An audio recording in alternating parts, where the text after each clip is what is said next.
Punjabi radio USA ਸੁਣ ਰਹੇ ਸਾਰੇ ਹੀ ਮਾਣਯੋਗ ਅਤੇ ਸਤਿਕਾਰਤ ਸਰੋਤਿਆਂ ਨੂੰ ਪੰਜਾਬੀ ਰੇਡੀਓ USA ਦੀ ਟੀਮ ਅਤੇ ਮੇਰੇ ਰਾਜਕਨਵੀਰ ਸਿੰਘ ਵੱਲੋਂ ਆਪ ਜੀ ਨੂੰ ਬਹੁਤ ਹੀ ਪਿਆਰ ਸਤਿਕਾਰ ਸਹਿਤ ਦੋਨੋਂ ਹੱਥ ਜੋੜ ਕੇ ਨਿੱਘੀ ਜਿਹੀ ਸਤਿ ਸ੍ਰੀ ਅਕਾਲ।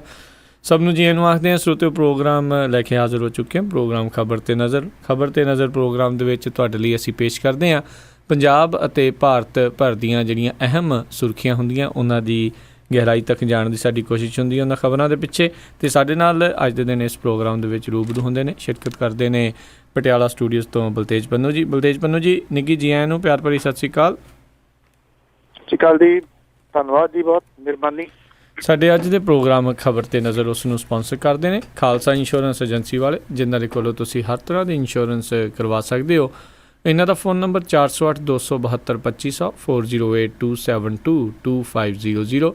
ਇਸ ਦੇ ਨਾਲ ਸੁਰਿੰਦਰ ਕੌਰ ਧਾਮੀ ਅਤੇ ਪਰਿਵਾਰ ਸੀਰੀਜ਼ ਤੋਂ, ਗੁਰਦੀਪ ਸਿੰਘ ਵਿਰਦੀ ਗਲੋਵਿਸ ਤੋਂ, ਸਤਨਾਮ ਸਿੰਘ ਸ਼ੇਰਗਿੱਲ ਸੈਲਮਾ ਤੋਂ, ਜਾਫੀ ਸਿੰਘ ਬੇਕਰਸਫੀਲਡ ਤੋਂ, ਸੁਖਾ ਸਿੰਘ ਵਾਈਸੀਲੀਆ ਤੋਂ, Punjabi American senior citizen centre Bakersfield ਤੋਂ, ਨਵਜੋਤ ਕੌਰ ਕਲੋਟੀ ਯੂਨੀਵਰਸਿਟੀ ਤੋਂ। ਇਹਨਾਂ ਸਾਰਿਆਂ ਦਾ ਬਹੁਤ ਬਹੁਤ ਧੰਨਵਾਦ। ਜੇ ਤੁਸੀਂ ਜਾਂ ਕੋਈ ਹੋਰ ਕਾਰੋਬਾਰ ਇਸ ਪ੍ਰੋਗਰਾਮ ਨੂੰ ਸਪਾਂਸਰ ਕਰਨਾ ਚਾਹੁੰਦੇ ਹੋਵੋ ਤਾਂ ਉਸ ਦੇ ਲਈ ਤੁਸੀਂ ਸੰਪਰਕ ਕਰ ਸਕਦੇ ਹੋ। ਨੰਬਰ 408 722 7698 408 722 7698 ਦੇ ਉੱਤੇ।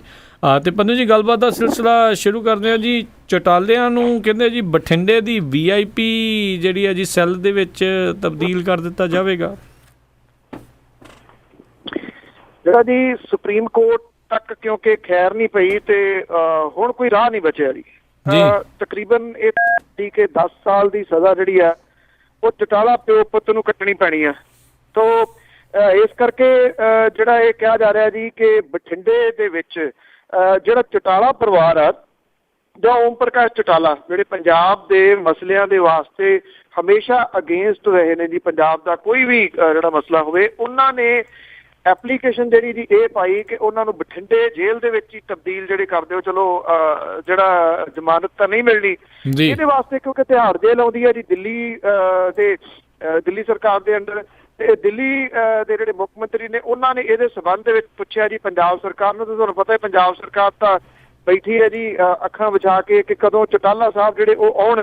ਤੇ ਉਹਦੇ ਸਬੰਧ ਦੇ ਵਿੱਚ ਬਕਾਇਦਾ ਹੁਣ ਸੈੱਲ ਨੰਬਰ 2 ਆ, ਉਹਦਾ ਪੇਂਟ ਨਵਾਂ ਕਰਾਇਆ ਗਿਆ। ਉਹਦੇ ਵਿੱਚ ਜਿਹੜੀ ਨਵੀਂ ਟਾਇਲਟ ਸੀਟ ਆ ਉਹ ਲਾਈ ਗਈ ਆ। ਉੱਥੇ ਕਬਰਡ ਜਿਹੜਾ ਜੀ ਇੱਕ ਉਹ ਤਿਆਰ ਕੀਤਾ ਗਿਆ। ਪੰਜਾਬ ਹਰਿਆਣਾ ਹਾਈ ਕੋਰਟ ਦੇ ਹੁਕਮਾਂ ਦੇ ਮੁਤਾਬਕ B ਕਲਾਸ ਤਾਂ ਜਿਹੜੀ ਹੈ ਜੀ ਉਹ ਬੰਦ ਕੀਤੀ ਹੋਈ ਆ, ਪਰ B ਕਲਾਸ ਨਾਲੋਂ ਵੀ ਬੈਟਰ ਜਿਹੜੀਆਂ ਆਪਸ਼ਨਸ ਨੇ ਉਹ ਇਹਦੇ ਵਿੱਚ ਤਿਆਰ ਕਰ ਦਿੱਤੀਆਂ ਗਈਆਂ ਨੇ। ਔਰ ਓਮ ਪ੍ਰਕਾਸ਼ ਚੌਟਾਲਾ ਹੋਰੀ ਜਿਹੜੇ ਨੇ ਉਹਨਾਂ ਨੂੰ ਇੱਥੇ ਤਬਦੀਲ ਜਿਹੜਾ ਜੀ ਉਹ ਕਿਸੇ ਟਾਈਮ ਵੀ ਕੀਤਾ ਜਾ ਸਕਦਾ ਜੀ। ਜਿਹੜੇ ਪ੍ਰਿੰਸੀਪਲ ਸੈਕਟਰੀ ਨੇ ਜੇਲ੍ਹਾਂ ਦੇ ਸੰਜੇ ਕੁਮਾਰ, ਉਹਨਾਂ ਨੇ ਕੱਲ ਜਿਹੜਾ ਜੀ ਬਠਿੰਡੇ ਦੀ ਜੇਲ੍ਹ ਦਾ ਦੌਰਾ ਕੀਤਾ।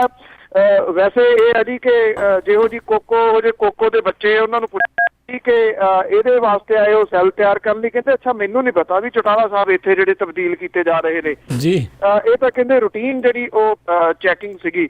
ਸੋ ਹੋ ਸਕਦਾ ਜੀ ਕਿ ਚੌਟਾਲਾ ਸਾਹਿਬ ਜਿਹੜੇ ਨੇ ਉਹ ਇੱਥੇ ਜਦੋਂ ਆ ਜਾਣਗੇ ਜਿਹੜੇ ਬਠਿੰਡੇ ਦੀ ਜੇਲ੍ਹ ਦੇ ਵਿੱਚ ਦੋਸ਼ੀ ਨੇ ਜਿਹੜੇ ਇੱਕ ਘੁਟਾਲਾ ਹੋਇਆ ਸੀ ਭਰਤੀ ਦਾ, ਉਹਨਾਂ ਨੂੰ ਜਿਹੜਾ ਰੋਟੀ ਪਾਣੀ ਹੈ ਜੀ ਹੋ ਸਕਦਾ ਬਾਦਲ ਪਿੰਡ ਤੋਂ ਆਵੇ ਸਵੇਰੇ ਸ਼ਾਮ ਦੀ।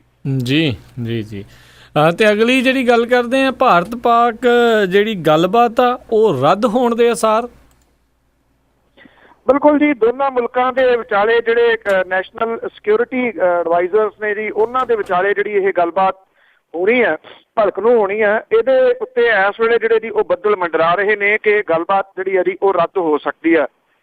ਦੋਨੋਂ ਮੁਲਕ ਜਿਹੜੇ ਨੇ ਉਹ ਆਪੋ ਆਪਣੀ ਗੱਲ ਦੇ ਉੱਤੇ ਜਿਹੜਾ ਜੀ ਉਹ ਅੜੇ ਹੋਏ ਨੇ ਜੀ। ਜਿਹੜੇ ਪਾਕਿਸਤਾਨ ਵਾਲੇ ਨੇ ਜੀ ਉਹ ਕਹਿੰਦੇ ਆ ਕਿ ਜਿਹੜੇ ਹੁਰੀਅਤ ਕਾਨਫਰੰਸ ਦੇ ਆਗੂ ਨੇ, ਅਸੀਂ ਉਹਨਾਂ ਦੇ ਨਾਲ ਮੁਲਾਕਾਤ ਜਿਹੜੀ ਉਹ ਕਰਨੀ ਹੈ। ਇਹ ਮੁਲਾਕਾਤ ਸੰਭਾਵੀ ਰੂਪ ਦੇ ਵਿੱਚ 24 ਤਰੀਕ ਨੂੰ ਸਵੇਰੇ ਰੱਖੀ ਗਈ ਹੈ ਤੇ ਦੋਨਾਂ ਮੁਲਕਾਂ ਦੇ ਵਿਚਾਲੇ ਗੱਲਬਾਤ ਹੈ ਉਹ 23 ਤੇ 24 ਨੂੰ ਜਿਹੜੀ ਹੈ ਜੀ ਉਹ ਹੋਣੀ ਹੈ ਜੀ। ਭਾਰਤ ਕਹਿੰਦਾ ਜੀ ਕਿ ਜਿਹੜੇ ਜਦੋਂ ਦੋਨਾਂ ਮੁਲਕਾਂ ਦੇ ਪ੍ਰਧਾਨ ਮੰਤਰੀ ਪਿਛਲੇ ਦਿਨੀ ਮਿਲੇ ਸਨ ਤੇ ਉਹਨਾਂ ਨੇ ਗੱਲਬਾਤ ਤੈਅ ਕੀਤੀ ਸੀਗੀ, ਉਹਦੇ ਵਿੱਚ ਇਹ ਨਹੀਂ ਸੀ ਰੱਖਿਆ ਗਿਆ ਏਜੰਡਾ ਕਿ ਹੁਰੀਅਤ ਦੇ ਨੇਤਾਵਾਂ ਦੇ ਨਾਲ ਪਾਕਿਸਤਾਨ ਵਾਲੇ ਜਿਹੜੇ ਉਹ ਮਿਲਣਗੇ ਜਾਂ ਫਿਰ ਜੰਮੂ ਕਸ਼ਮੀਰ ਦਾ ਰਾਜ ਜਿਹੜਾ ਜੀ ਉਹ ਅਲਾਪਣਗੇ। ਇਸ ਕਰਕੇ ਉਹ ਕਹਿੰਦਾ ਕਿ ਇਹ ਧਾਰਾਵਾਂ ਤੋਂ ਉਲਟ ਜਾ ਕੇ ਪਾਕਿਸਤਾਨ ਜਿਹੜਾ ਜੀ ਉਹ ਕੰਮ ਕਰ ਰਿਹਾ। ਭਾਰਤ ਜਿਹੜਾ ਜੀ ਇਸ ਗੱਲਬਾਤ ਤੋਂ ਨਾ ਨਹੀਂ ਕਰ ਰਿਹਾ। ਜੇ ਨਾ ਕਰੂਗਾ ਤਾਂ ਉਹਨੂੰ ਪਤਾ ਇੰਟਰਨੈਸ਼ਨਲ ਜਿਹੜਾ ਗੁੱਸਾ ਉਹਦਾ ਸਾਹਮਣਾ ਉਹਨੂੰ ਕਰਨਾ ਪੈ ਸਕਦਾ। ਇਸ ਕਰਕੇ ਉਹ ਨਾ ਤਾਂ ਨਹੀਂ ਕਰ ਰਿਹਾ, ਪਰ ਜਿਹੜੀਆਂ ਧੁਚਰਾਂ ਨੇ ਉਹ ਦੋਨੋਂ ਮੁਲਕ ਜਿਹੜੇ ਆ ਉਹ ਢਾ ਰਹੇ ਨੇ। ਗੱਲ ਉਦਾਂ ਦੀ ਹੋਈ ਹੈ ਜੀ, ਕੁਝ ਵੀ ਦਿਲ ਤਾਂ ਮਿਲਦਾ ਨਹੀਂ ਗਾ। ਹੱਥ ਮਿਲਾਉਣ ਦੀ ਜਿਹੜੀ ਹੈ ਜੀ ਉਹ ਕੋਸ਼ਿਸ਼ ਕੀਤੀ ਜਾ ਰਹੀ ਹੈ। ਸ਼ਾਇਦ ਇਹ ਜਿਹੜੀ ਹੈ ਜੀ ਸਫਲ ਨਾ ਹੋ ਸਕੇ। ਅੱਜ ਦਾ ਦਿਨ ਜਿਹੜਾ ਜੀ ਉਹ ਬੜਾ ਅਹਿਮ ਰਹੂਗਾ। ਜੇ ਪਾਕਿਸਤਾਨ ਆਪਣੀ ਗੱਲ ਤੇ ਅੜਿਆ ਰਹਿੰਦਾ ਤੇ ਉਹਦੇ ਵਾਸਤੇ ਹੁਰੀਅਤ ਕਾਨਫਰੰਸ ਵਾਲੇ ਜਿਹੜੇ ਨੇ ਜੀ ਉਹ ਜ਼ਿਆਦਾ ਅਹਿਮ ਨੇ, ਤੇ ਦੋਨਾਂ ਮੁਲਕਾਂ ਦੇ ਵਿਚਾਲੇ ਜਿਹੜੀ ਗੱਲਬਾਤ ਉਹ ਅਹਿਮ ਨਹੀਂ ਜੀ। ਤੇ ਇਹ ਗੱਲਬਾਤ ਜਿਹੜੀ ਹੈ ਜੀ ਉਹ ਲੱਗਦਾ ਨਹੀਂ ਕਿ ਸ਼ੁਰੂ ਜਿਹੜੀ ਆ ਉਹ ਹੋ ਸਕੂਗੀ। ਪੂਰੀ ਦੁਨੀਆ ਦੀਆਂ, ਵਿਸ਼ਵ ਦੀਆਂ ਜਿਹੜੀਆਂ ਨਜ਼ਰਾਂ ਨੇ ਮੁਲਕਾਂ ਦੇ ਜਿਹੜੇ ਉੱਥੋਂ ਦੀਆਂ ਸਰਕਾਰਾਂ ਨੇ, ਉਹਨਾਂ ਦੀ ਇਸ ਪਾਸੇ ਵੱਲ ਲੱਗੀ ਹੋਈ ਹੈ ਕਿ ਕਾਫੀ ਦੇਰ ਬਾਅਦ ਦੁਬਾਰਾ ਸ਼ੁਰੂ ਹੋਣ ਜਾ ਰਹੀ ਗੱਲਬਾਤ ਜਿਹੜੀ ਹੈ ਜੀ ਇਹ ਸ਼ੁਰੂ ਹੁੰਦੀ ਹੈ। ਜੇ ਸ਼ੁਰੂ ਹੁੰਦੀ ਹੈ ਤੇ ਗਾਂਹ ਜਿਹੜੀ ਹੈ ਜੀ ਉਹ ਵੱਧਦੀ ਹੈ ਜਾਂ ਨਹੀਂ, ਪਰ ਦੋਨਾਂ ਦੀ ਜਿਹੜੀ ਅੜੀ ਹੈ ਜੀ ਉਹਦੇ ਤੋਂ ਲੱਗਦਾ ਨਹੀਂ ਕਿ ਇਹ ਗੱਲਬਾਤ ਜਿਹੜੀ ਆ ਉਹ ਹੋਊਗੀ। ਬਾਕੀ ਦੇਖਦੇ ਹਾਂ ਜੀ। ਜੀ ਜੀ ਜੀ। ਅਤੇ ਅਗਲੀ ਜਿਹੜੀ ਗੱਲ ਕਰਦੇ ਹਾਂ, ਭਾਜਪਾ ਮੁਖੀ ਅਮਿਤ ਸ਼ਾਹ ਲਿਫਟ 'ਚ ਫਸੇ ਰਹੇ। ਬਿਲਕੁਲ ਜੀ, ਐਕਚੁਅਲੀ ਬਿਹਾਰ ਦੇ ਵਿੱਚ ਉਹ ਗਏ ਸੀਗੇ ਔਰ ਬਿਹਾਰ ਦੇ ਵਿੱਚ ਲਿਫਟ ਦੇ ਵਿੱਚ ਉਹ ਫਸ ਗਏ। ਨਾ ਤਾਂ ਲਿਫਟ ਆਪਰੇਟਰ ਸੀਗਾ ਤੇ ਨਾ ਲਿਫਟ ਨੂੰ ਜਿਹੜਾ ਜੀ ਉਹ ਠੀਕ ਕਰਨ ਵਾਲੇ ਲੱਭੇ। 40 ਮਿੰਟਾਂ ਤੱਕ ਭਾਰਤੀ ਜਨਤਾ ਪਾਰਟੀ ਦੇ ਪ੍ਰਧਾਨ ਤੇ 3 ਹੋਰ ਸੀਨੀਅਰ ਆਗੂ ਜਿਹੜੇ ਸੀਗੇ ਜੀ ਉਹ ਗੈਸਟ ਹਾਊਸ ਦੀ ਲਿਫਟ ਦੇ ਵਿੱਚ 40 ਮਿੰਟ ਤੱਕ ਜਿਹੜੇ ਜੀ ਉਹ ਫਸੇ ਰਹੇ। ਉਹਨਾਂ ਦੀ ਸੁਰੱਖਿਆ ਦੇ ਵਾਸਤੇ ਜਿਹੜੇ CRPF ਦੇ ਜਵਾਨ ਸੀਗੇ ਉਹਨਾਂ ਨੂੰ ਫਿਰ ਲਿਫਟ ਜਿਹੜੀ ਆ ਜੀ ਉਹ ਤੋੜਨੀ ਪਈ। ਸੋ ਲਿਫਟ ਤੋੜਨੀ ਤਾਂ ਸੌਖੀ ਨਹੀਂ, ਉਹਦੇ ਵਾਸਤੇ ਜਿਹੜਾ ਸੀਗਾ ਜੀ ਉਹ 40 ਮਿੰਟ ਤੱਕ ਜਿਹੜਾ ਜੀ ਉਹ ਲੱਗ ਗਿਆ। ਔਰ ਇਹਦੇ ਨਾਲ ਬਿਹਾਰ ਦੇ ਵਿੱਚ ਜਿਹੜੀ ਆ ਜੀ ਦੂਸ਼ਣਬਾਜ਼ੀ ਇੱਕ ਦੂਜੇ ਦੇ ਖਿਲਾਫ ਜਿਹੜੀ ਆ ਉਹ ਸ਼ੁਰੂ ਹੋ ਗਈ। ਇਹ ਲਿਫਟ ਜਿਹੜੀ ਆ ਜੀ ਇਹ ਰਾਤ ਦੇ 11:30 ਵਜੇ ਦੇ ਕਰੀਬ ਜਿਹੜੀ ਸੀਗੀ ਜੀ ਜਿਹੜੇ ਫਸਟ ਫਲੋਰ ਤੋਂ ਉੱਪਰ ਜਿਹੜਾ ਜਾ ਰਹੇ ਸੀਗੇ ਉੱਥੇ ਜਿਹੜੀ ਆ ਜੀ ਉਹ ਫਸੀ ਦੱਸੀ ਜਾਂਦੀ ਹੈ। ਭਾਰਤੀ ਜਨਤਾ ਪਾਰਟੀ ਜਿਹੜੀ ਬਿਹਾਰ ਦੀ ਆ ਉਹ ਕਹਿੰਦੀ ਆ ਕਿ ਇਹਦੇ ਵਿੱਚ ਕਿਸੇ ਸਾਜ਼ਿਸ਼ ਦਾ ਜਿਹੜਾ ਜੀ ਉਹ ਹਿੱਸਾ ਹੋਣ ਤੋਂ ਇਨਕਾਰ ਨਹੀਂ ਕੀਤਾ ਜਾ ਸਕਦਾ। ਜਿਹੜੇ ਇਹਨਾਂ ਦੇ ਨਾਲ ਸਿਕਿਉਰਿਟੀ ਵਾਲੇ ਸਨ ਜੀ ਉਹ ਸਾਰੇ ਦੇ ਸਾਰੇ ਪੌੜੀਆਂ ਦੇ ਰਾਹੀਂ ਪਹਿਲਾਂ ਉੱਪਰ ਜਿਹੜਾ ਜੀ ਆ ਗਏ, ਪਰ ਉਹ ਲਿਫਟ ਜਦੋਂ ਪਹੁੰਚੀ ਨਾ ਤੇ ਹੱਥਾਂ ਪੈਰਾਂ ਦੀ ਜਿਹੜੀ ਸੀ ਉਹ ਪੈ ਗਈ। ਉਧਰ ਲਾਲੂ ਪ੍ਰਸਾਦ ਯਾਦਵ ਹੋਰਾਂ ਨੂੰ ਵੀ ਮੌਕਾ ਜਿਹੜਾ ਜੀ ਉਹ ਮਿਲਿਆ ਆਪਣੀ ਜਿਹੜੀ ਗੱਲ ਕਹਿਣ ਦਾ। ਉਹ ਕਹਿੰਦੇ ਜਿਹੜੀਆਂ ਲਿਫਟਾਂ ਨੇ ਉਹ ਏਡੇ ਮੋਟੇ ਬੰਦੇ ਦੇ ਵਾਸਤੇ ਥੋੜੀ ਨੇ।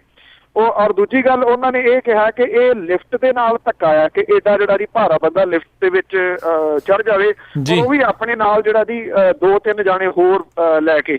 ਇਹ ਵੀ ਕਿਹਾ ਜਾ ਰਿਹਾ ਜੀ ਕਿ ਲਿਫਟ ਛੋਟੀ ਸੀਗੀ, ਲੋੜ ਤੋਂ ਵੱਧ ਜਿਹੜੇ ਸੀਗੇ ਇਹਦੇ ਵਿੱਚ ਬੰਦੇ ਵੜ ਗਏ ਔਰ 40 ਮਿੰਟ ਤੱਕ ਜਿਹੜੇ ਸੀਗੇ ਜੀ ਇਹਨਾਂ ਲਿਫਟ ਵਾਲੇ ਵਿੱਚ ਫਸੇ ਰਹੇ। ਔਰ ਉਹਦੇ ਦੌਰਾਨ ਇਹ ਹੋਇਆ ਕਿ ਲਿਫਟ ਦੇ ਵਿੱਚ ਜਿਹੜੇ ਇਹਨਾਂ ਦੇ ਫੋਨ ਸੀਗੇ ਉਹ ਵੀ ਆਊਟ ਆਫ ਰੀਚ ਆ ਰਹੇ ਸੀ, ਜਿਹਦੇ ਕਰਕੇ ਪਹਿਲਾਂ ਇਹ ਸਮਝਿਆ ਗਿਆ ਕਿ ਸ਼ਾਇਦ ਕਿਸੇ ਕਿਸਮ ਦਾ ਹਾਦਸਾ ਜਿਹੜਾ ਜੀ ਉਹ ਹੋ ਸਕਦਾ ਅੰਦਰ, ਪਰ ਬਚਾਅ ਹੋ ਗਿਆ। 40 ਮਿੰਟ ਤੋਂ ਬਾਅਦ ਜਿਹੜਾ ਸੀਗਾ ਜੀ ਉਹ ਕੱਢਿਆ ਗਿਆ ਅਮਿਤ ਸ਼ਾਹ ਹੋਰਾਂ ਨੂੰ। ਜੇਕਰ ਭਾਰ ਤੋਲਿਆ ਜਾਂਦਾ ਮੇਰਾ ਖਿਆਲ ਕਾਫੀ ਪਾਉਂਡ ਘਟ ਗਿਆ ਹੋਣਾ ਜੀ। ਜੀ ਜੀ।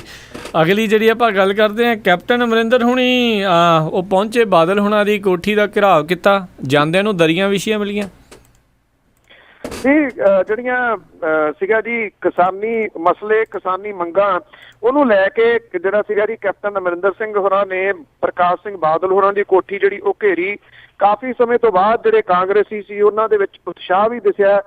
ਇਕਜੁੱਟ ਹੋ ਕੇ ਜਿਹੜੇ ਕਾਂਗਰਸੀ ਸੀਗੇ ਉੱਥੇ ਪਹੁੰਚੇ ਵੀ। ਤੱਤੇ ਭਾਸ਼ਣ ਜਿਹੜੇ ਸੀਗੇ ਉਹ ਵਾਹਵਾ ਇੱਥੇ ਜਿਹੜਾ ਜੀ ਉਹ ਕੱਢੇ ਗਏ, ਕੀਤੇ ਗਏ। ਔਰ ਜਿਹੜੇ ਪ੍ਰਤਾਪ ਸਿੰਘ ਬਾਜਵਾ ਹੋਰਾਂ ਨੇ ਮਿੱਲਾਂ ਘੇਰਨੀਆਂ ਸੀਗੀਆਂ, ਇੱਕ ਕਿਸਮ ਦੇ ਨਾਲ ਉਹਨਾਂ ਦੀ ਫੂਕ ਜਿਹੜੀ ਜੀ ਉਹ ਪਹਿਲਾਂ ਕੱਢ ਦਿੱਤੀ ਕੈਪਟਨ ਅਮਰਿੰਦਰ ਸਿੰਘ ਹੋਰਾਂ ਨੇ, ਕਿਉਂਕਿ ਇਹ ਸਰਕਾਰ ਦੇ ਖਿਲਾਫ ਘੱਟ, ਪ੍ਰਤਾਪ ਸਿੰਘ ਬਾਜਵਾ ਹੋਰਾਂ ਨੂੰ ਠਿੱਬੀ ਲਾਉਣ ਦੇ ਵਾਸਤੇ ਜ਼ਿਆਦਾ ਸੀਗਾ ਜੀ। ਉਧਰ ਜਿਹੜੇ ਸਿਆਸਤ ਦੇ ਵਿੱਚ ਘਾਗ ਮੰਨੇ ਜਾਂਦੇ ਪ੍ਰਕਾਸ਼ ਸਿੰਘ ਬਾਦਲ ਹੋਰੀ ਨੇ, ਕਿਉਂਕਿ 11 ਵਜੇ ਇਹਨਾਂ ਨੇ ਟਾਈਮ ਦਿੱਤਾ ਸੀਗਾ, ਉਹ ਕੁਰਸੀ ਢਾਹ ਕੇ ਬਹਿ ਗਏ 11 ਵਜੇ ਔਰ ਉਡੀਕਦੇ ਰਹੇ।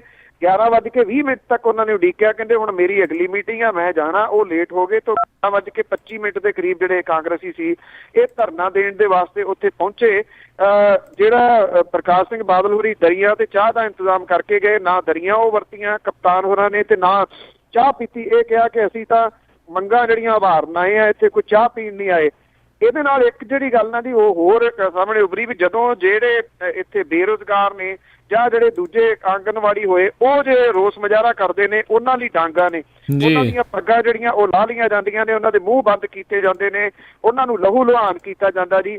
ਜੇ ਕਿਸੇ ਮੁੱਖ ਮੰਤਰੀ ਹੋਰੀ ਏਦਾਂ ਹੀ ਸੁਹਿਰਦ ਹੋਣ ਤੇ ਉਹਨਾਂ ਨੂੰ ਵੀ ਏਦਾਂ ਹੀ ਮਿਲਣਾ ਕਰਨ ਕੁਰਸੀ ਢਾਹ ਕੇ, ਤੇ ਬਹੁਤੇ ਮਸਲੇ ਜਿਹੜੇ ਉਹ ਹੱਲ ਹੋ ਸਕਦੇ ਨੇ।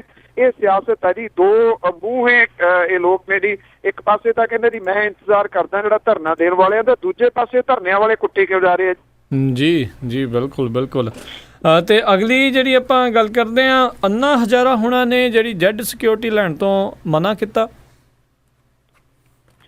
ਜੀ ਜਿਹੜੇ ਅੰਨਾ ਹਜ਼ਾਰੇ ਨੇ ਐਕਚੁਅਲੀ ਉਹਨਾਂ ਨੂੰ ਇੱਕ ਧਮਕੀ ਭਰੀ ਜਿਹੜੀ ਹੈ ਜੀ ਉਹ ਚਿੱਠੀ ਪਿਛਲੇ ਦਿਨਾਂ ਦੇ ਵਿੱਚ ਆਈ ਹੈ ਕਿ ਉਹਨਾਂ ਦੀ ਜਾਨ ਨੂੰ ਜਿਹੜਾ ਜੀ ਉਹ ਖਤਰਾ ਦੱਸਿਆ ਗਿਆ।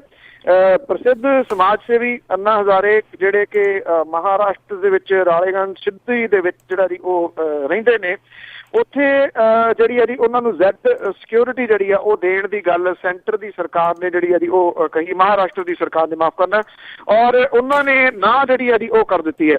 ਇਹ ਕਿਹਾ ਜੀ ਕਿ ਮੈਂ ਜ਼ੈਡ ਸਿਕਿਉਰਿਟੀ ਦੇ ਵਿੱਚ ਘਿਰ ਕੇ ਜਿਹੜਾ ਜੀ ਨਹੀਂ ਚੱਲ ਸਕਦਾ ਕਿਉਂਕਿ ਮੇਰੇ ਇਹ ਲਾਈਫ ਸਟਾਈਲ ਦੇ ਵਿੱਚ ਜਿਹੜਾ ਜੀ ਉਹ ਸ਼ਾਮਲ ਨਹੀਂ ਹੈ। ਦੂਜੇ ਪਾਸੇ ਜਿਹੜੀ ਮਹਾਰਾਸ਼ਟਰ ਦੀ ਸਰਕਾਰ ਹੈ ਉਹਨੇ ਉਹਨਾਂ ਦੀ ਸਿਕਿਉਰਿਟੀ ਜਿਹੜੀ ਹੈ ਜੀ ਉਹ ਟਾਈਟ ਕਰ ਦਿੱਤੀ ਹੈ। ਬੇਸ਼ੱਕ ਜ਼ੈਡ ਸਿਕਿਉਰਿਟੀ ਜਿਹੜੀ ਹੈ ਜੀ ਉਹਨਾਂ ਨੇ ਲਈ ਨਹੀਂ, ਪਰ ਸੁਰੱਖਿਆ ਘੇਰਾ ਜਿਹੜਾ ਜੀ ਉਹ ਟਾਈਟ ਕੀਤਾ ਗਿਆ।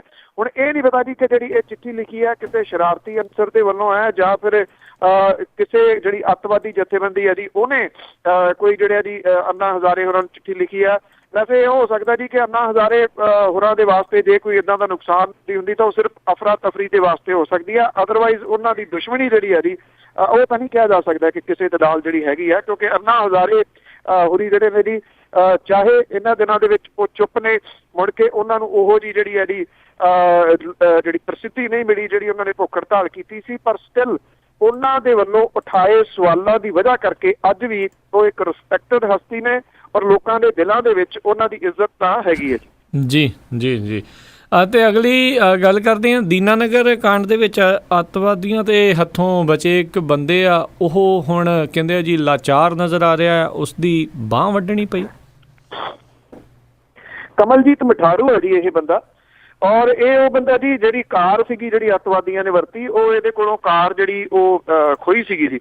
ਉਹਨਾਂ ਗੋਲੀਆਂ ਜਿਹੜੀਆਂ ਮਾਰੀਆਂ ਸੀਗੀਆਂ ਤੇ ਇਹਨੇ ਨਾਟਕ ਜਿਹੜਾ ਕੀਤਾ ਸੀਗਾ ਜੀ ਮੌਤ ਦਾ ਵੀ ਉਹ ਮਰ ਗਿਆ। ਸੋ ਹੁਣ ਜਿਹੜਾ ਕਮਲਜੀਤ ਮਠਾਰੂ ਹੈ ਜੀ ਉਹ ਜ਼ਿੰਦਗੀ ਦਾ ਬੋਝ ਜਿਹੜਾ ਜੀ ਉਹ ਢੋ ਰਿਹਾ ਹਸਪਤਾਲ ਦੇ ਵਿੱਚ।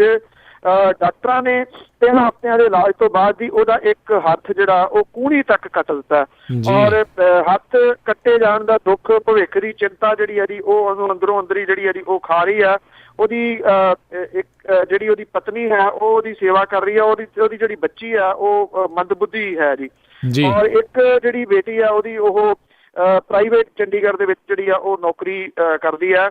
ਜਿਹੜਾ ਕਮਲਜੀਤ ਆ ਜੀ ਉਹ ਕਹਿੰਦਾ ਅੱਤਵਾਦੀਆਂ ਨੇ ਉਹਦੇ ਤੇ ਜਿਹੜੀਆਂ ਗੋਲੀਆਂ ਚਲਾਈਆਂ ਸੀਗੀਆਂ ਉਹਦੇ ਵਿੱਚੋਂ 2 ਗੋਲੀਆਂ ਉਹਦੇ ਹੱਥਾਂ ਦੇ ਉੱਤੇ ਤੇ ਇੱਕ ਮੋਢੇ ਦੇ ਪਿੱਛੇ ਜਿਹੜੀ ਉਹ ਲੱਗੀ ਸੀਗੀ ਜੀ। ਇਲਾਜ ਤਾਂ ਉਹਦਾ ਹੋ ਗਿਆ, ਪਰ ਉਹਦੀ ਇਨਫੈਕਸ਼ਨ ਜਿਹੜੀ ਸੀ ਗੋਲੀ ਦੀ ਵਜ੍ਹਾ ਕਰਕੇ ਵੱਧਦੀ ਗਈ, ਔਰ ਗੈਂਗਰੀਨ ਦਾ ਜਦੋਂ ਖਤਰਾ ਹੋ ਗਿਆ ਤੇ ਫਿਰ ਉਹਦੀ ਬਾਂਹ ਜਿਹੜੀ ਸੀ ਉਹ ਡਾਕਟਰਾਂ ਨੇ ਵੱਢ ਦਿੱਤੀ ਜੀ। ਅੰਮ੍ਰਿਤਸਰ ਦੇ ਹਸਪੀਟਲ ਦੇ ਵਿੱਚ ਜਿਹੜਾ ਜੀ ਉਹ ਇਸ ਵੇਲੇ ਜਿਹੜਾ ਉਸ ਟਾਈਮ ਨੂੰ ਯਾਦ ਜਿਹੜਾ ਜੀ ਕਰ ਰਿਹਾ, ਨਾਲ ਦੀ ਨਾਲ ਭਵਿੱਖ ਜਿਹੜਾ ਜੀ ਉਹਦਾ ਚਿੰਤਾ ਵਾਲਾ ਅੱਗੋਂ ਜਿਹੜਾ ਜੀ ਉਹ ਹੋ ਗਿਆ।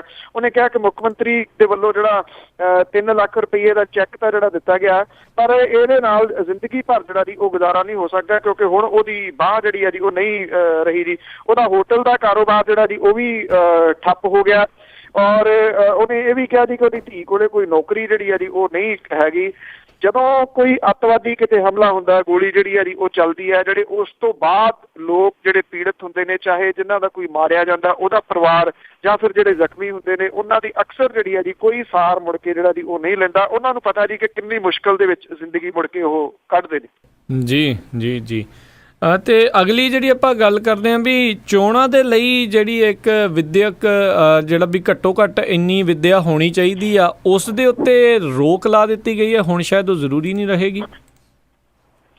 ਜੀ ਹਰਿਆਣੇ ਦੀ ਸਰਕਾਰ ਦੇ ਵੱਲੋਂ ਪੰਚਾਇਤ ਚੋਣਾਂ ਦੇ ਵਿੱਚ ਜਿਹੜਾ ਇੱਕ ਨਵਾਂ ਇਤਿਹਾਸ ਸਿਰਜਣ ਦੀਆਂ ਕੋਸ਼ਿਸ਼ਾਂ ਜਿਹੜੀਆਂ ਸੀਗੀਆਂ ਜੀ ਉਹਨੂੰ ਪੰਜਾਬ ਹਰਿਆਣਾ ਹਾਈ ਕੋਰਟ ਨੇ ਝਟਕਾ ਦੇ ਦਿੱਤਾ ਜੀ। ਪੰਚਾਇਤੀ ਚੋਣਾਂ ਦੇ ਵਿੱਚ ਉਮੀਦਵਾਰਾਂ ਦੇ 10ਵੀਂ ਪਾਸ ਹੋਣ ਦੀ ਸ਼ਰਤ ਜਿਹੜੀ ਉਹ ਲਾਈ ਗਈ ਸੀਗੀ, ਔਰ ਹਾਈ ਕੋਰਟ ਨੇ ਇਹਦੇ ਉੱਤੇ ਰੋਕ ਲਾਉਣ ਦੇ ਨਾਲ ਨਾਲ ਹਰਿਆਣਾ ਸਰਕਾਰ ਤੇ ਬਾਕੀ ਜਿਹੜੇ ਉਹਨਾਂ ਨੂੰ ਨੋਟਿਸ ਜਾਰੀ ਕੀਤੇ ਨੇ ਜੀ। ਇਹ ਜਿਹੜਾ ਬੈਂਚ ਹੈ ਉਹਨੇ ਇਹ ਗੱਲ ਆਖੀ ਹੈ ਕਿ ਪੰਚਾਇਤੀ ਰਾਜ ਐਕਟ 1994 ਦੀ ਧਾਰਾ 175 ਦੇ ਤਹਿਤ ਜਿਹੜਾ ਜੀ ਇਹਦੇ ਉੱਤੇ ਰੋਕ ਲਾਈ ਗਈ ਹੈ।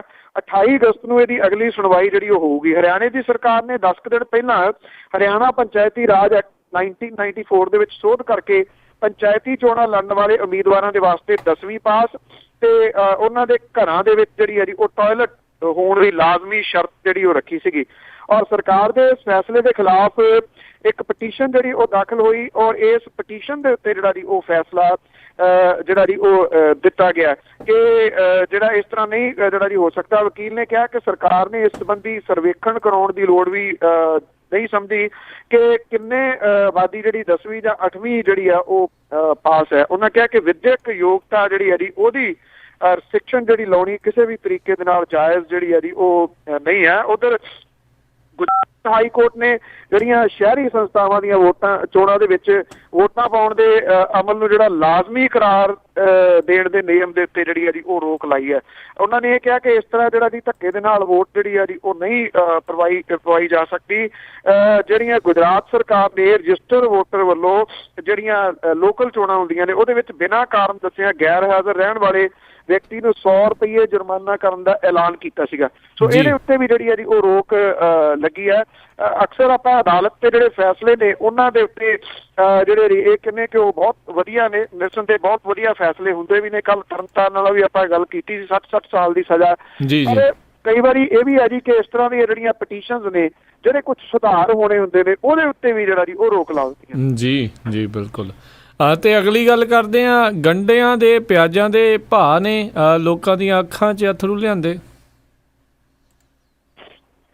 ਬਿਲਕੁਲ ਜੀ, ਐਕਚੁਅਲੀ ਜਿਹੜਾ ਬਾਜ਼ਾਰ ਦੇ ਵਿੱਚ ਕਮਜ਼ੋਰ ਸਪਲਾਈ ਕਾਰਨ ਏਸ਼ੀਆ ਦੇ ਵਿੱਚ ਪਿਆਜ਼ ਦੀ ਸਭ ਤੋਂ ਥੋਕ ਵੱਡੀ ਮੰਡੀ ਜਿਹੜੀ ਮਹਾਰਾਸ਼ਟਰ ਦਾ ਲਾਸਾ ਲਗਾਮ ਆ ਜੀ, ਉੱਥੇ ਗੰਢੇ ਦੀ ਕੀਮਤ ਜਿਹੜੀ ਆ ਜੀ ਉਹ ਵੱਧ ਕੇ 54 ਰੁਪਏ ਪ੍ਰਤੀ ਕਿਲੋ ਹੋ ਗਈ ਔਰ ਇੱਥੋਂ ਚੱਲਦਾ ਫਿਰ ਅੱਗੇ ਤੋਂ ਅੱਗੇ ਜਿਹੜਾ ਜੀ ਉਹ ਵਧੀ ਜਾਂਦਾ ਭਾਅ। ਇਸ ਸਾਲ ਦੀ ਸਭ ਤੋਂ ਵੱਧ ਜਿਹੜੀ ਹੈ ਜੀ ਉਹ ਕੀਮਤ ਹੈ ਦਿੱਲੀ ਤੇ ਦੇਸ਼ ਦੇ ਕੁਝ ਹਿੱਸਿਆਂ ਦੇ ਵਿੱਚ ਪਿਆਜ਼ ਦੀ ਜਿਹੜੀ ਪਰਚੂਨ ਕੀਮਤ ਹੈ ਉਹ 80 ਰੁਪਏ ਪ੍ਰਤੀ ਕਿਲੋ ਤੱਕ ਜਿਹੜੀ ਹੈ ਜੀ ਉਹ ਹੋ ਗਈ ਹੈ। ਪੈਟਰੋਲ ਸਸਤਾ ਇਸ ਵੇਲੇ, ਗੰਢੇ ਮਹਿੰਗੇ ਨੇ। ਜਿਹੜਾ ਜੀ ਦਿੱਲੀ ਦੇ ਵਿੱਚ ਕੁਝ ਸਰਕਾਰੀ ਦੁਕਾਨਾਂ ਜਿਹੜੀਆਂ ਖੋਲੀਆਂ ਗਈਆਂ ਨੇ ਉੱਥੇ ਜਿਹੜਾ ਜੀ ਉਹ 30 ਰੁਪਏ ਕਿਲੋ ਜਿਹੜਾ ਜੀ ਕੰਟਰੋਲ ਰੇਟ ਦੇ ਉੱਤੇ ਵੇਚਿਆ ਜਾ ਰਿਹਾ। ਔਰ ਦਿੱਲੀ ਦੇ ਵਿੱਚ ਇਹ ਗੰਢਿਆਂ ਦੀਆਂ ਜਿਹੜੀਆਂ ਲਾਈਨਾਂ ਨੇ ਗੰਢੇ ਲੈਣ ਵਾਲਿਆਂ ਦੀਆਂ ਉਹ ਬੜੀਆਂ ਲੰਬੀਆਂ ਲੱਗੀਆਂ ਹੋਈਆਂ ਨੇ। ਹੁਣ ਜਿਹੜਾ ਉਹ ਤੜਕਾ ਜੀ ਉਹ ਕਿਸੇ ਚੀਜ਼ ਦਾ ਹੋਰ ਦਾ ਲਾਇਆ ਨਹੀਂ ਜਾ ਸਕਦਾ। ਜਿਹੜਾ ਗਰੀਬ ਬੰਦਾ ਕਿਸੇ ਟਾਈਮ ਇਹ ਹੁੰਦਾ ਸੀਗਾ ਕਿ ਉਹਦੇ ਵਾਸਤੇ ਜਿਹੜਾ ਅਚਾਰ ਤੇ ਗੰਢਾ ਉਹ ਹੁੰਦਾ ਸੀਗਾ ਵੀ ਹੋਰ ਕੁਛ ਨਹੀਂ ਹੈਗਾ ਤੇ ਉਹਦੇ ਨਾਲ ਜਿਹੜਾ ਜੀ ਉਹ ਰੋਟੀ ਖਾ ਲੂਗਾ।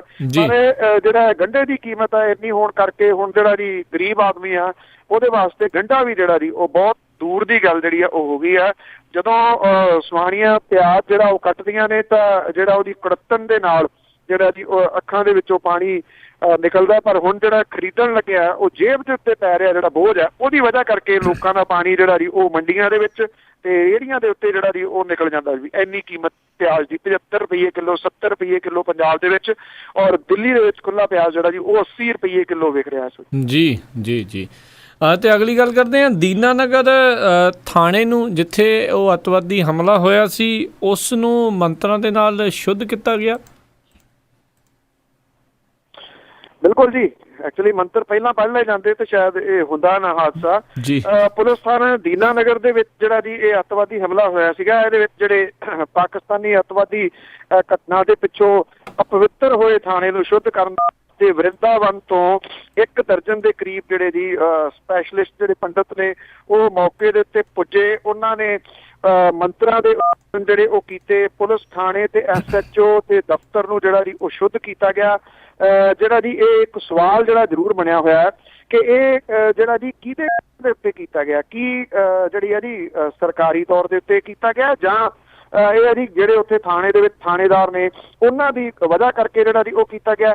ਜਿਹੜੇ ਥਾਣੇਦਾਰ ਨੇ ਉਹ ਇਹ ਕਹਿੰਦੇ ਨੇ ਕਿ ਸਾਨੂੰ ਨਹੀਂ ਪਤਾ ਜੀ, ਅਸੀਂ ਤਾਂ ਨਹੀਂ ਕਿਸੇ ਨੂੰ ਵੀ ਸੱਦਿਆ, ਇਹ ਉਹ ਆਪ ਹੀ ਜਿਹੜਾ ਜੀ ਉਹ ਚੱਲ ਕੇ ਜਿਹੜੇ ਆਏ ਸੀਗੇ ਤੇ ਇਸ ਕਰਕੇ ਉਹਨਾਂ ਨੂੰ ਅੰਦਰ ਜਿਹੜਾ ਸੀ ਉਹ ਆਉਣ ਦੀ ਇਜਾਜ਼ਤ ਦਿੱਤੀ ਗਈ। ਜਿਹੜੇ ਉੱਥੋਂ ਦੇ SSP ਨੇ ਹੈ ਤਾਂ ਅਗਾਂਹ ਵਧੂ ਖਿਆਲਾਂ ਦੇ ਗੁਰਪ੍ਰੀਤ ਸਿੰਘ ਤੂਰਹੁਰੀ, ਉਹ ਕਹਿੰਦੇ ਜੀ ਕਿ ਇਸ ਸੰਬੰਧੀ ਉਹਨਾਂ ਦੇ ਕੋਲੇ ਕੋਈ ਜਿਹੜੀ ਸੂਚਨਾ ਨਹੀਂ ਹੈਗੀ ਕਿ ਏਦਾਂ ਕੋਈ ਜਿਹੜਾ ਜੀ ਉਹ ਆਇਆ ਜਿਹੜੇ ਚਿੱਟੇ ਧੋਤੀ ਕੁੜਤਾ ਪਾ ਕੇ ਢੋਲਕੀਆਂ ਛਾਣੇ ਜਿਹੜੇ ਜੀ ਉਹ ਲੈ ਕੇ, ਉਹਨਾਂ ਨੂੰ ਕਿਸੇ ਚੀਜ਼ ਦੀ ਇਜਾਜ਼ਤ ਨਹੀਂ। ਜੇ ਥਾਣੇਦਾਰ ਨੂੰ ਵੀ ਨਹੀਂ ਪਤਾ, SSP ਸਾਹਿਬ ਨੂੰ ਵੀ ਨਹੀਂ ਪਤਾ ਤੇ ਫਿਰ ਇਹ ਥਾਣੇ ਦੇ ਵਿੱਚ ਵੜ ਕੇ ਢੋਲਕੀਆਂ ਛਾਣੇ ਜਿਹੜੇ ਖੜਕਾਉਣ ਵਾਲੇ ਇਹ ਕੋਈ ਅੱਤਵਾਦੀ ਵੀ ਤਾਂ ਹੋ ਸਕਦੇ ਸੀਗੇ ਜੀ। ਜੇ ਉਹ ਹੁੰਦੇ ਤੇ ਕੋਈ ਵਾਰਦਾਤ ਵੀ ਕਰ ਸਕਦੇ ਸੀਗੇ।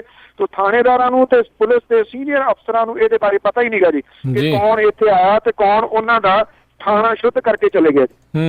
ਜੀ ਤੇ ਅਗਲੀ ਜਿਹੜੀ ਆਪਾਂ ਗੱਲ ਕਰੀਏ ਵੀ ਇਹ ਜਿਹੜੀਆਂ ਰਿਪੋਰਟਾਂ ਆ ਵੀ ਦੇਸ਼ ਭਰ ਦੇ ਵਿੱਚ ਤਕਰੀਬਨ 3.5 ਲੱਖ ਕਿਸਾਨਾਂ ਨੇ ਜਿਹੜੇ ਪਿਛਲੇ ਸਾਲ ਦੇ ਵਿੱਚ ਖੁਦਕੁਸ਼ੀਆਂ ਕੀਤੀਆਂ ਆ ਤੇ ਇਹਨਾਂ ਖੁਦਕੁਸ਼ੀਆਂ ਤੋਂ ਜਿਹੜਾ ਸੁਪਰੀਮ ਕੋਰਟ ਆ ਉਹ ਕਾਫੀ ਅਸੰਤੁਸ਼ਟ ਆ, ਖਾਸ ਕਰਕੇ ਕੇਂਦਰ ਦੇ ਦਾਅਵਿਆਂ ਨੂੰ ਲੈ ਕੇ। ਐਕਚੁਅਲੀ ਦੇਖੋ, ਜਿਹੜੀਆਂ ਇਹ ਖੁਦਕੁਸ਼ੀਆਂ ਨੇ ਉਹ ਤਾਂ ਅੱਜ ਵੀ ਹੋ ਰਹੀਆਂ ਨੇ ਪੰਜਾਬ ਦੇ ਵਿੱਚ। ਜਿਹੜੀਆਂ ਐਵਰੇਜ ਜਿਹੜੀ ਰਿਕਾਰਡ 'ਚ ਆ ਜਾਂਦੀ ਹੈ ਉਹ ਇੱਕ ਖੁਦਕੁਸ਼ੀ ਹੈ। ਜਿਹੜੀ ਰਿਕਾਰਡ ਦੇ ਵਿੱਚ ਨਹੀਂ ਆਉਂਦੀ, ਇਹ ਕਿਹਾ ਜਾ ਰਿਹਾ ਜੀ ਕਿ 4 ਤੋਂ 5 ਜਿਹੜੀਆਂ ਖੁਦਕੁਸ਼ੀਆਂ ਨੇ ਉਹ ਰੋਜ਼ ਹੋ ਰਹੀਆਂ ਨੇ ਜੀ। ਡਿਪਟੀ ਕਮਿਸ਼ਨਰਾਂ ਦੇ ਦਫ਼ਤਰਾਂ ਦੇ ਅੱਗੇ ਕੋਈ ਨਹਿਰ 'ਚ ਮਰ ਗਿਆ, ਕੋਈ ਜ਼ਹਿਰੀਲੀ ਚੀਜ਼ ਜਿਹੜੀ ਆ ਜੀ ਉਹ ਪੀ ਕੇ ਮਰ ਗਿਆ। ਇਹਦੇ ਸੰਬੰਧ ਦੇ ਵਿੱਚ ਜਿਹੜਾ ਜੀ ਇਹ ਜਿਹੜੀਆਂ ਕਿਸਾਨ ਜਥੇਬੰਦੀਆਂ ਨੇ ਉਹਨਾਂ ਨੇ ਜਿਹੜੀ ਆ ਜੀ ਇਹ ਗੱਲ ਸਾਹਮਣੇ ਜਿਹੜੀ ਉਹ ਲਿਆਂਦੀ ਆ ਕਿ ਏਡੀ ਵੱਡੀ ਗਿਣਤੀ ਦੇ ਵਿੱਚ ਜਿਹੜੀਆਂ ਜੀ ਉਹ ਖੁਦਕੁਸ਼ੀਆਂ, ਸਰਕਾਰੀ ਅੰਕੜੇ ਜਿਹੜੇ ਉਹ ਦੱਸਦੇ ਨੇ ਕਿ 3.5 ਲੱਖ ਤੋਂ ਵੱਧ ਕਿਸਾਨ ਖੇਤ ਮਜ਼ਦੂਰ ਜਿਹੜੇ ਨੇ ਉਹ ਕਰਜ਼ਿਆਂ ਕਰਕੇ ਜਿਹੜਾ ਜੀ ਉਹ ਖੁਦਕੁਸ਼ੀਆਂ ਕਰ ਗਏ ਨੇ। ਔਰ ਜਿਹੜੀਆਂ ਸਰਕਾਰਾਂ ਨੇ ਉਹ ਚਾਹੇ ਸੂਬਿਆਂ ਦੀਆਂ ਨੇ ਚਾਹੇ ਕੇਂਦਰ ਦੀ ਸਰਕਾਰ ਹੈ ਜੀ, ਉਹਨੇ ਹਮੇਸ਼ਾ ਟਾਲਾ ਹੀ ਵੱਟਿਆ ਜੀ ਇਹਨਾਂ ਗੱਲਾਂ ਤੋਂ। ਉਹ ਇਹ ਸਮਝਦੇ ਨੇ ਕਿ ਜੇ ਹੁਣ ਤਾਂ ਜ਼ਰੂਰਤ ਨਹੀਂ ਰਹੀ ਬਹੁਤੀ, ਮੰਡੀ ਜਿਹੜੀ ਆ ਜੀ ਉਹ ਓਪਨ ਹੋ ਗਈ ਆ, ਉਹ ਖੁੱਲ ਗਈ ਆ, ਇੱਥੇ ਨਹੀਂ ਕਿਸਾਨ ਉਗਾਊਗਾ ਤੇ ਅਸੀਂ ਬਾਹਰੋਂ ਖਰੀਦ ਲਾਂਗੇ। ਇਸ ਕਰਕੇ ਰੋਜ਼ ਜਲਸੇ ਮੁਜ਼ਾਹਰੇ ਕਰਦੇ ਨੇ, ਮਰਦੇ ਨੇ ਤੇ ਪਰਦੇ। ਜੀ ਜੀ ਜੀ ਤੇ ਸਰੋਤਿਓ ਸੀਗੀਆਂ ਸਾਡੀਆਂ ਅੱਜ ਦੀਆਂ ਕੁਝ ਖਬਰਾਂ ਜਿਨ੍ਹਾਂ ਬਾਰੇ ਸਾਨੂੰ ਜਾਣਕਾਰੀ ਦੇ ਰਹੇ ਸੀਗੇ ਪੰਨੂ ਜੀ ਤੇ ਬਲਤੇਜ। ਪੰਨੂ ਜੀ, ਜਾਣ ਤੋਂ ਪਹਿਲਾਂ ਅੱਜਨਾਮਾ ਕਿ ਚੜ ਗਿਆ ਜਦੋਂ ਪ੍ਰਧਾਨ ਸੀ ਭਾਜਪਾ ਦਾ, ਲਿਫਟ ਅੱਧ ਵਿਚਾਲੇ ਗਈ ਠਹਿਰ ਬੇਲੀ ਜੀ। ਚੜ ਗਿਆ ਜਦੋਂ ਪ੍ਰਧਾਨ ਸੀ ਭਾਜਪਾ ਦਾ, ਲਿਫਟ ਅੱਧ ਵਿਚਾਲੇ ਗਈ ਠਹਿਰ ਬੇਲੀ, ਉੱਪਰ ਜਾਵੇ ਨਾ ਹੇਠ ਨੂੰ ਲਿਫਟ ਮੁੜਦੀ, ਗਈ ਫੈਲ ਸੀ ਫਿਕਰ ਦੀ ਲਹਿਰ ਬੇਲੀ ਜੀ। ਅਫਸਰ ਜਿਹੜੇ ਸੀ ਲਿਫਟ ਪ੍ਰਬੰਧ ਵਾਲੇ, ਉਹਨਾਂ ਉੱਤੇ ਫਿਰ ਟੁੱਟਿਆ ਕਹਿਰ ਬੇਲੀ, ਅੱਧਾ ਘੰਟਾ ਸੀ ਨਿਕਲਿਆ ਵਕਤ, ਏਦਾਂ ਨਿਕਲੇ ਜਾਪ ਦੇ 8 ਸਨ ਪਹਿਰ ਬੇਲੀ। ਮੌਕਾ ਵਰਤ ਕੇ ਲਾਉਂਦਾ ਪਿਆ ਚੋਭ ਲਾਲੂ, ਲਿਫਟ ਉੱਤੇ ਸੀ ਚਾੜਿਆ ਗਿਆ ਕਾਹਤੋਂ ਜੀ। ਮੌਕਾ ਵਰਤ ਕੇ ਲਾਉਂਦਾ ਪਿਆ ਚੋਭ ਲਾਲੂ, ਲਿਫਟ ਉੱਤੇ ਸੀ ਚਾੜਿਆ ਗਿਆ ਕਾਹਤੋਂ, ਪਹਿਲਾਂ ਲੀਡਰ ਦਾ ਵਜ਼ਨ ਉਹ ਤੋਲ ਲੈਂਦੇ, ਰਿਸਕ ਲਿਫਟ ਦਾ ਮਿੱਤਰਾ ਲਿਆ ਕਾਹਤੋਂ। ਜੀ ਜੀ ਜੀ, ਬਹੁਤ ਬਹੁਤ ਧੰਨਵਾਦ ਬਲਤੇਜ ਪੰਨੂ ਜੀ, ਤੁਸੀਂ ਆ ਕੇ ਜੁੜੇ, ਇਹਨਾਂ ਖਬਰਾਂ ਬਾਰੇ ਸਾਨੂੰ ਇਹ ਜਾਣਕਾਰੀ ਦਿੱਤੀ। ਅਗਲੇ ਬੁਲੇਟਿਨ ਤੱਕ ਲਈ ਤੁਹਾਡਾ ਬਹੁਤ ਬਹੁਤ ਧੰਨਵਾਦ, ਮਿਹਰਬਾਨੀ, ਸਤਿ ਸ੍ਰੀ ਅਕਾਲ। ਧੰਨਵਾਦ ਜੀ, ਬੜੀ ਮਿਹਰਬਾਨੀ, ਸਤਿ ਸ੍ਰੀ ਅਕਾਲ। ਤੇ ਸੋ ਇੱਥੇ ਹੀ ਸਾਡਾ ਅੱਜ ਦਾ ਇਹ ਪ੍ਰੋਗਰਾਮ ਆ ਉਹ ਹੁਣ ਸਮਾਪਤ ਹੁੰਦਾ ਹੈ। ਹੁਣ ਮੈਨੂੰ ਰਾਜਕਰਨਵੀਰ ਸਿੰਘ ਨੂੰ ਵੀ ਇਜਾਜ਼ਤ ਦਿਓ। ਮੇਰੇ ਵੱਲੋਂ ਵੀ ਆਪ ਸਭ ਨੂੰ ਬਹੁਤ ਪਿਆਰ ਸਤਿਕਾਰ ਸਹਿਤ ਦੋਨੋਂ ਹੱਥ ਜੋੜ ਕੇ ਨਿੱਘੀ ਜਿਹੀ ਸਤਿ ਸ੍ਰੀ ਅਕਾਲ। ਜਿੰਨੇ ਵਾਸਤੇ ਰਹੋ, ਹੱਸਦੇ ਖੇਲਦੇ ਰਹੋ ਤੇ ਸੁਣਦੇ ਰਹੋ ਜੀ ਪੰਜਾਬੀ ਰੇਡੀਓ USA।